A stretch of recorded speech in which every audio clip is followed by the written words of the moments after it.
Au cœur de ma ville, l'histoire jour après jour en Principauté de Monaco, Jean-Marc Ferry. Bonjour. Pour cette chronique, je vais vous raconter la fabuleuse histoire du casino de Monte-Carlo. Pour comprendre les événements, il faut remonter en 1848. À cette époque-là, Menton et Roquebrune-Cap-Martin étaient la constituante de la Principauté de Monaco, soit un territoire de 24 km². Or voilà, les gens de Menton et de Roquebrune-Cap-Martin produisent la principale économie de la principauté et en fait, ce sont les monégasques qui en profitent le plus. Suite à ça, suite à d'autres événements, les Mentonnais et les Roquebrunois, ils vont demander au prince Florestan Ier de l'époque une constitution, mais il n'y a rien qui va venir. Donc entre-temps, lui, le roi de Sardaigne, nous étions sous protectorat sarde à cette époque-là. Le roi de Sardaigne, lui, il sort une constitution. Quand les Mentonnasques et les Roquebrunasques, ils voient cela, eh bien, ils se mettent directement sous son régime. Ce faisant, il se proclame commune libre et nous perdons 93% de notre territoire, notre économie et de notre population, enfin, tout au moins officieusement. Donc, c'est pas avec le petit bout de terre que nous connaissons aujourd'hui dans Monaco que ça pouvait suffire pour faire vivre les habitants. Nous arrivons en 1856, le prince Florestan décède, et le prince Charles III, il monte sur le trône, et avec sa mère Caroline, il voit un petit peu qu'est-ce qu'il pourrait faire pour subvenir aux besoins de cette principauté qui est en train de sombrer. C'est pas les quelques manufactures qu'ils auront pu faire. Il y avait de la manufacture de verre à soie, enfin, et d'autres manufactures, mais ça suffisait pas. Ils ont eu l'idée, et puisque à Nice, la clientèle hivernale se bousculait là-bas, il y a vraiment du beau monde, il y avait des Anglais, peut-être même des Russes, qui se sont dit, ces gens-là, ça serait bien de les amener à Monaco. Et puisque en France et en règle générale en Europe, les jeux d'argent sont interdits, nous, on va faire à Monaco des thermes avec des salons de jeux. Les deux premiers qui vont se présenter, ça va être Aubert et Langlois, deux Parisiens, qui vont commencer à monter un salon de jeux dans le palais de la Condamine, dans une petite villa qui s'appelle aujourd'hui la Villa Bellevue, sur 2 étages. Et en fait, le seul client qui va venir, il va faire exploser la banque, et Aubert et Langlois, ils vont pas être capables de le rembourser, cet homme-là.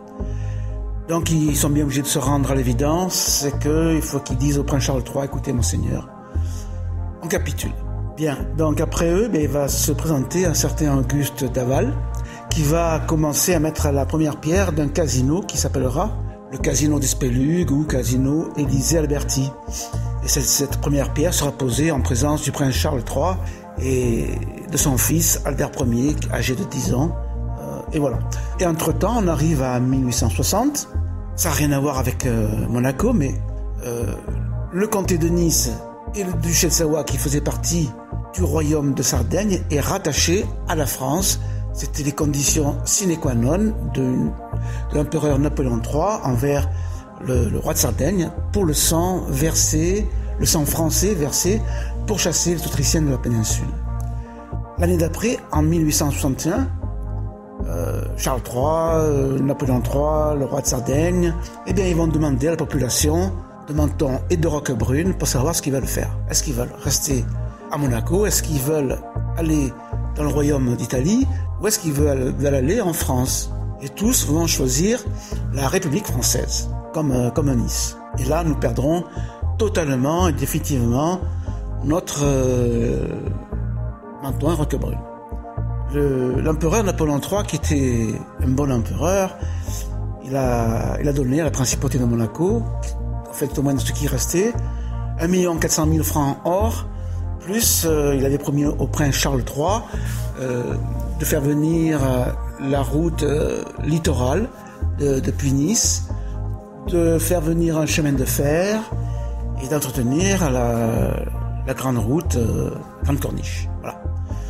Et pendant ce temps, si on revient au casino, le casino, lui, il se construit, mais très très timidement. Finalement, Auguste Daval, il capitule parce qu'il n'a pas les moyens. Il y en a un troisième qui va arriver, ça va être un certain Lefebvre, ami du baron Haussmann, mais lui aussi, au bout du compte, en 1863, il capitule parce qu'en fait, il y a beaucoup de difficultés, il y a des grèves à Nice, etc. etc. Bon, donc la princesse Caroline avait entendu dire, et le prince Charles III, son fils aussi, avait entendu dire qu'il y avait à Bad Hombourg, qui était dans une principauté germanique qui a le même profil que Monaco, il y a un certain François Blanc, directeur des jeux, de thermalisme, qui marche du tonnerre de feu. Et cet homme-là est surnommé le magicien parce que tout ce qu'il touche, il transforme en or. Et donc, eh bien, nos souverains se disent, c'est cet homme-là qu'il nous faut à Monaco. Et voilà, que François Blanc, en 1863, il descend avec son épouse et leurs enfants sur la principauté de Monaco. Dans une prochaine chronique, je vous raconterai la suite des événements jusqu'à la fin du 19e siècle. Au revoir.